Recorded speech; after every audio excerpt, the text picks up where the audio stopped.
Yo. Yo. You got a caller on the line? Who on? What's up, yo? It's Beasly, yo. What's going on? What's going on, Yo, what's Bees? going on, Bees? You on the block with What's Blue? happening, man? What's going What's the on? word, man? How y'all feeling? Thanks for having me on the show. Much appreciated. No, we appreciate you coming on, man. We definitely appreciate it. Yeah, definitely. Yeah. We had small little goals for this show when we first started off. You know, we wanted to get a few people on here because, you know, when we first started GSOE Radio, we wanted it to be an interactive radio show, a show where, you know, the guys that the fans like and appreciate and always highlight, we can get them to get on there and we get some good dialogue from them and let them interact with them just a little bit to ask some of the questions that they don't get a chance to hear via blog, via interview. You know what I'm saying? So, like, right. That's all we're here for. However this flow is, you know, it's just going to go from there. To go right in, though, unfinished business. Yeah. You got nice card. Thank you, man. Appreciate it.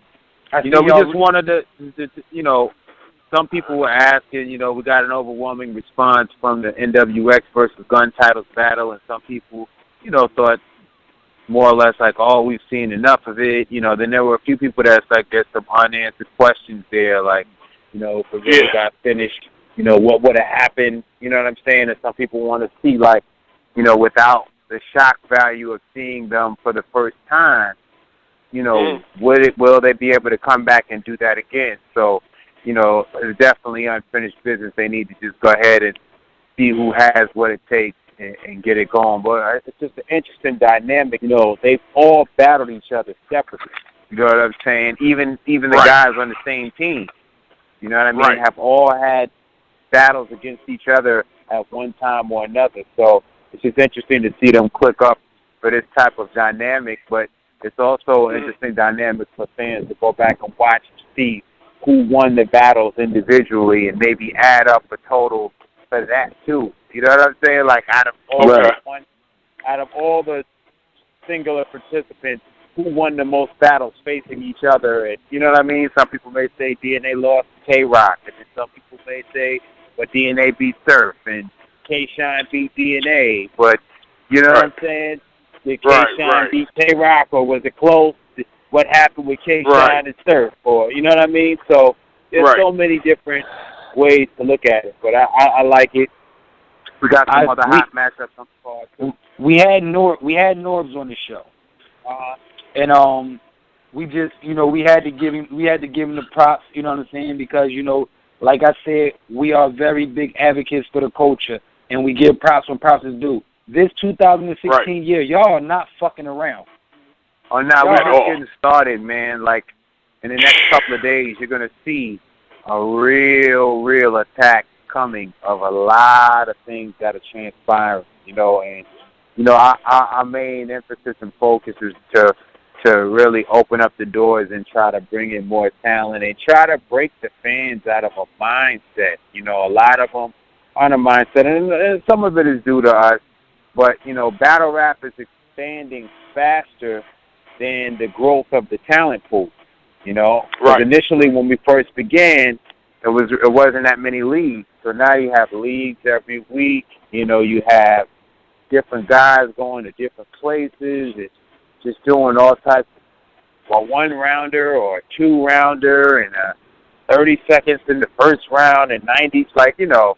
But it's all really based around budgets and money and things like that. But also, you know, people get tired of seeing the same people, but then at the same time, they don't want to give the newer guys a shot, or they'll up the battle before watching it, or they'll pass judgment on the outcome of the matchup before it even transpires. And they look at stuff on paper and think, oh, this is a better card than this card. And then you look at the cards, and it actually turns out better than what people thought. So I just think the fans need to give everybody a shot, everybody a chance. And if it sucks, it sucks. You know, not every matchup is going to be good. Not every battle is going to be good. Just like not every basketball game is exciting, or every boxing match or UFC fight lives up to the hype of what it is. We only can put on the matches, and sometimes there's those moments of magic, and sometimes there's those moments where it's just a regular game. You know what I'm saying? So, right. And before you came on the show, we was actually speaking on that and saying we have to give props to the league owners for taking these gambles for us. You know what I'm saying? Because sometimes it doesn't work. You know what I mean? So when it does work, instead of complaining all the time when it doesn't work, when it works, we got to give them that praise. Because if we give them that praise, they wouldn't be so defensive. And that's battle rapper, league owner, whatever, as us as a culture. You feel what I'm saying? Taking you back a little bit, Bees, how different is it to you with the culture, as in when you used to upload one round at a time, as opposed to how you upload your battles now, with just your feedback from your fans? Well, I mean, you know, of course they like the continuity of the battles, you know, being able to flick to the next, to the next, to the next, to the next, you know, but, you know, that was early on, because at that time when you had YouTube partnerships, you had to gain a certain amount of viewership to have the option to upload for a longer period of time. So that was really just due to time constraints that were available to us back then, where you couldn't upload more than that because we were just glued to YouTube. So that's why we did it in that way. It wasn't like a planned thing, you know what I mean? So yeah, right. Mad, but what I was talking more of like the feedback aspect of it, like the reception of, you know what I'm saying? Like, because from my point, I was a fan back at the one upload at a time. I understood the only 15-minute segment thing with YouTube because I used to do my little thing. But the reception, like it seemed like they were more genuine and more open-minded to the content early stages than now, where things are just so overly opinionated. You know, there weren't that many battle rap bloggers and opinion makers and leagues and websites. So you got to take the good with the bad. While it is bigger now, you know, there's other elements, there's other things of people coming in, other leagues, and you know, sometimes some of the things that we love get diluted with expansion. So it's a give and take kind of thing. So as you grow, or as the culture grows, you know what I mean, there's going to be some benefits to it. Maybe it gets bigger and more people get into it, they like it, but then, you know, there's some things that you lose to make it bigger. For instance, I hate to always use UFC as a template or a reference, but it is, you know, I love UFC, but like early on, you know, when it first came out, you know, you could elbow dudes in the head, groin strike. Right. You know what I'm saying? Yeah, weight classes didn't matter. Yeah, knees to the head, weight classes didn't matter. All these different variables that you had the, you know, the way to do. But then to legitimize it, they had to make weight guys had to get tested for steroids to make it a legitimate sport. So you lose some of the wild element that made it, you know, exciting in the beginning. You know, but then there's still other skill sets that are developed now. There's more athleticism and, you know, timing and skill involved like a sport. So, you know, the give and take, you get a little and you get a little. But now it's like dudes are opinionated. They're watching everything. They're tearing it down. You know, you get analysts. It happens in all sports. So it shows that there's growth there. Like, I'm sure that people criticize the owners. You got Stephen A. Smith and all these guys who get on the basketball players, get on the owners, the team, the league, and with their opinions and stuff like that. But it keeps interest in the sport. So we embrace the good with the bad, even when they say shit that doesn't really go in our favor. You know, you have to accept it because it's just part of the game. Right. All right, I got a question for you from a fan. From my man Zo Getter the Don. He definitely a big supporter in the culture. Follow basically every outlet out here. He said, salute Zo Getter. He said, whatever happened to the releasing of the Vault battles that was supposed to drop on the War Report channel? He said it still was some battles that was supposedly speculated to be dropped that he still was interested in seeing. Okay, maybe if he can, what he could do if he's listening, is just tag me on those particular battles. You know what I'm saying? Tag me or one of my pictures, like, yo, Bees, what's up? Me. These are the joints that I was looking to try to see. And then I can give him some specific answers in regards to that question. All right, no doubt. Dope. This is what I was going to bring up. Over here at GSOE, we all have our analogies, the same way you have your UFC. We Our analogy for URL is the WWE. Right. The reason why our analogy of the WWE is the formality, the promotion, the things of that nature, the way y'all interact with y'all fans, how y'all try to keep them happy. This is all the same formalities that we see from WWE. We talked to Norbs about it. Norbs agrees 100%. He said, he likes Vince McMahon. He likes his business savvy and the way he conducts his business as far as the company. With us, we get the analogy because as we seen y'all moving forward is in 2016, where y'all lower class. I mentioned it on Angry Fan before, and I said if URL started to take their PG class and put them on a smaller stage in a smaller venue, that would groom them a lot better going into the main stage, kind of like NXT. And lo and behold, my prayer was answered 3 months later. The Born Legacy thing started popping off. Started seeing little one-offs from the PG guys going up there on that stage, things of that nature. Now, this last event I just came from, PG, the whole event was on stage. Right. You know what I mean? A smaller broadcast of the main stage. Right. Well, what I'm looking to do is I'm really trying to transform the PG. I'm going to make it better every single time that I do it. I really want to focus it as a real credited league. Like, I brought in really good cameras on this last one. You know what I mean? I'm stepping it up from the last joint that you saw where we shot, which the last matches was like Jay Murder and Big Hand and, Gluezy. Those were the last PGs that I shot recently. So what I'm doing now is I'm doing two things. I'm bringing in better camera work, and I'm also shooting some PGs at smaller events. So even though they're still in the proving ground, I'm still just throwing them on smaller event cards so that people have that exposure to them and they get a chance to see them. Because I think presentation is important, and I want to increase overall production and presentation from smaller events to bigger ones. I don't think we're perfect yet. I still think there's a lot of work that we can do, and there's a lot of things that we can do much better. So, my goal is to really focus on them and make a lot of the same guys battle the same guys so that we can have a chance to see them frequently and build them up. It's not really about winning or losing. It's about who shows up with good performance. I don't care if I put a guy in the PGs and he loses 2 in a row.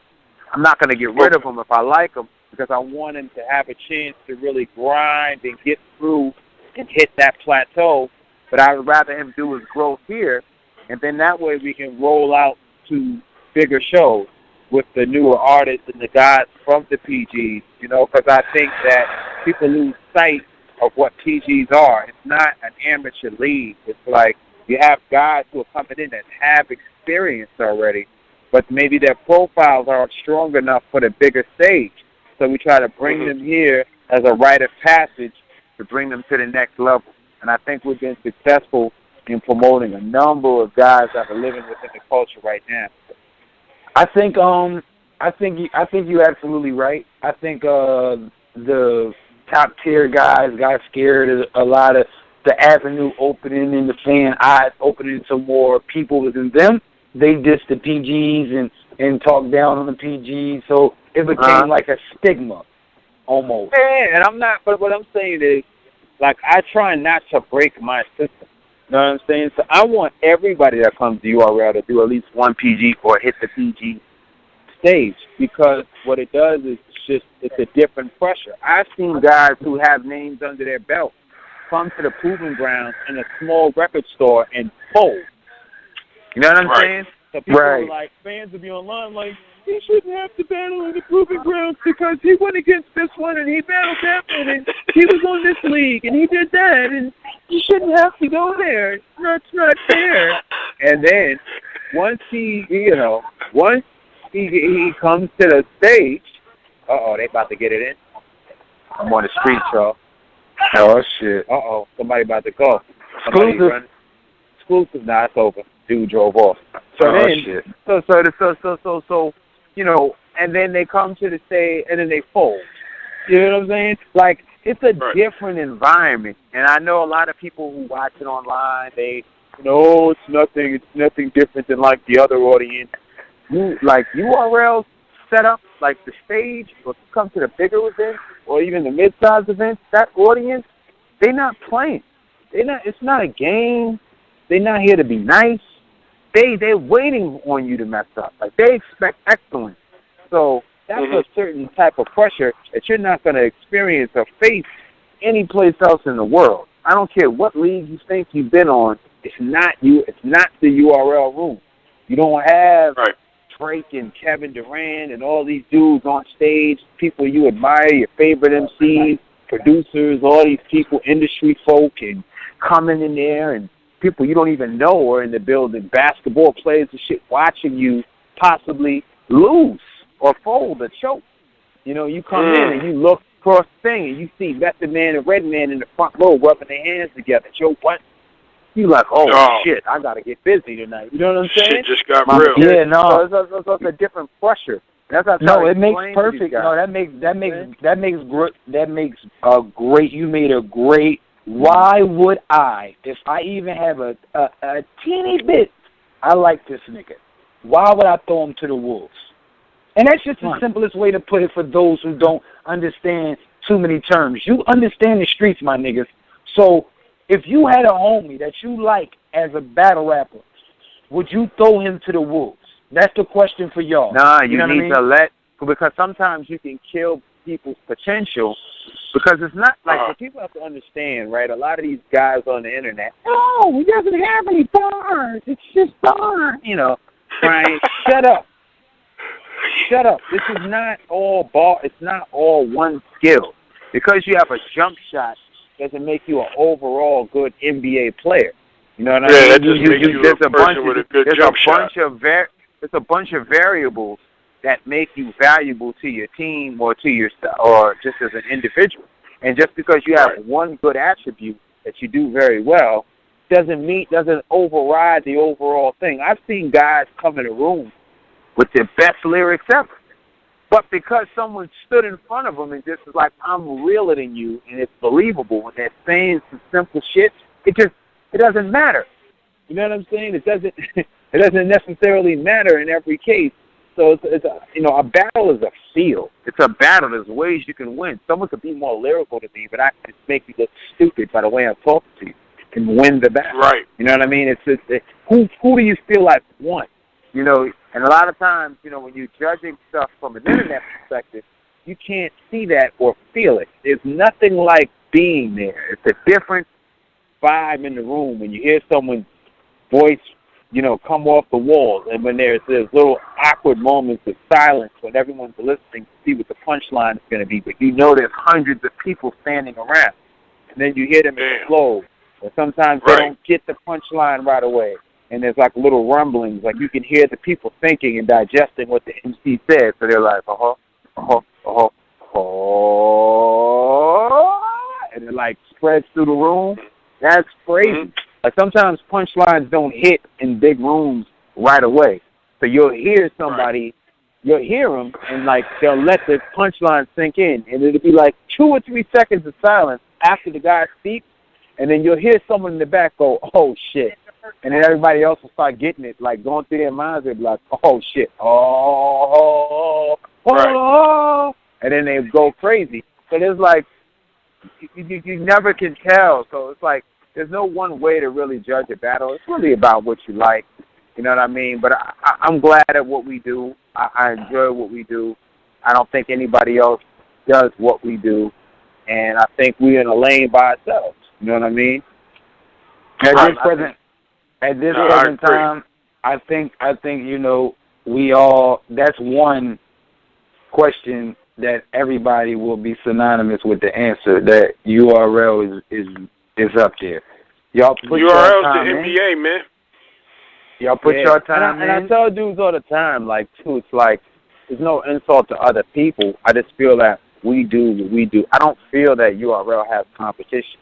And I know there's other big leagues out there, but I just honestly feel like they do certain things well that wouldn't translate for us, that we can't do. And I feel that we do things that other leagues can't do, that won't translate in their audience. You know what I mean? So it's like, it really boils down to, I'm not saying which one is better, because that's all opinion, and I think that we can all enjoy all forms of battle rap. But I do feel that there is different. Battle rap is hip-hop entertainment at the end of the day, right? So this is kind of like a new form of hip-hop entertainment. It's become its own industry. But I do think within battle rap that there are different genres, just like there's different genres of music. You know, I agree. You got pop, you got hardcore street, heavy metal, punk, jazz, right? And we all creative people. You know what I'm saying? Zerg makes music, and he was battle rap. And I'm pretty sure he probably listens to jazz sometimes on Sunday when he wakes up and drinks tea and reads the paper. You might listen to some old school shit, right? But it's all music, right? But all those different elements of music makes him expressive as an artist. You're not influenced by just one thing. Even with the music that you pick to tell your story on, it might be a soul sample, might be a rock guitar, it might be, that's what makes hip hop beautiful.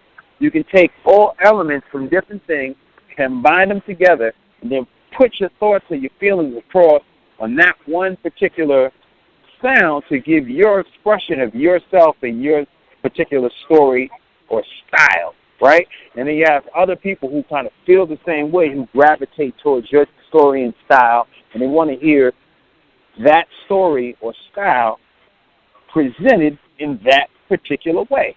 So if you have guys who live down south, right, and they want to hear music about drugs, they want to hear the most simplistic delivery ever. Whipping it up in the kitchen. Whoop, whoop. They want their shit simple, 808 drums.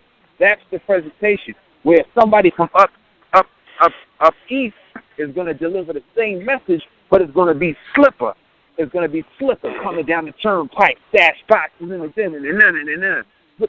block. You know what I'm saying? They're going to tell the story in a more of a descriptive, detailed way. Which one is better is your preference. But you can enjoy and like both of them equally and listen to one, you know, maybe when you're in the gym, you get hyped, you listen to that. Maybe when you're thinking and smoking a blunt, you're listening to something that's more detailed. So it's all different. So to my point is that I believe that URL is its style of battle rap, is its own genre. What the other leagues have is their own genre of battle rap. You know what I mean? Some and people like both. Some people get a particular style, but I think that we can enjoy all of it together. You know what I'm saying? Some may like one style more, some may like another style.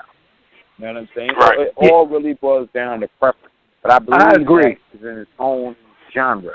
I agree 100%. Because it's like, it's moments where me as a fan, I follow the card. You know what I'm saying? Right. I still love everybody for their work, but I follow the card. I have no problem if you got a dope card to follow that. And if I get a chance to attend, I'm there. And if I see the battles on the YouTube, I'm going to click on them. I'm just a fan of battle rap. But at the same time, when it's certain battles, you know, that get formulated, some people are not the right people to handle them. They're just not. Some guys it's for the culture overall. Some guys that battle rap are good MCs and rappers, but they may not be speaking to you in your perspective. You understand? So they may be saying some things. They may be saying some things that might make them win the battle, or you felt about the battle, but maybe they didn't say it the way you wanted them to say it or hear it, the way you wanted it to come across. Or maybe it's about believability with you or aggression with you. You know what I mean? So some guy, he might, you know, say something goofy and make the crowd laugh, may not mean the same. It may not have the same passion or delivery. So that's why I say certain things are different. And certain things are going to go over in certain audiences and certain things are going to go over in other audiences. There's certain battles or battlers that I just don't think will work on URL. So I wouldn't book them. Not because they're not good, but it just doesn't make sense to my audience. It's just guys that I wouldn't bring here necessarily, because not saying that they're not good enough. I'm just saying it doesn't make sense for what we do. I like battle rap a certain way, and it's the certain style that I like, that I think we've been successful with, and that's what I'm going to stick with. I don't try to do what other guys do. You know what I'm saying? I'm not, like, it wouldn't make sense for me to get a matchup to say, hey, I'm going to do this matchup, Sharon and Ilmac. Why would I do that on URL? It doesn't make sense. Right. I'm doing something that I'm just thinking that the crowd may want to see. It doesn't make any sense to do that. I'm not, you know what I'm saying? Like, it doesn't work. Yeah, I agree. Not to say that it wouldn't be a good battle. Not to say that they're not talented MCs. But why would I bring it? It doesn't make any sense to me. You know what I mean? It's not something that you want to see. Just like you won't want to see K-Rock versus, Arsenal. There's only one place where you want to see that at. Right. Right. The vibe ain't going to be the same. It's not going to be the same. It's all the elements that you watch around.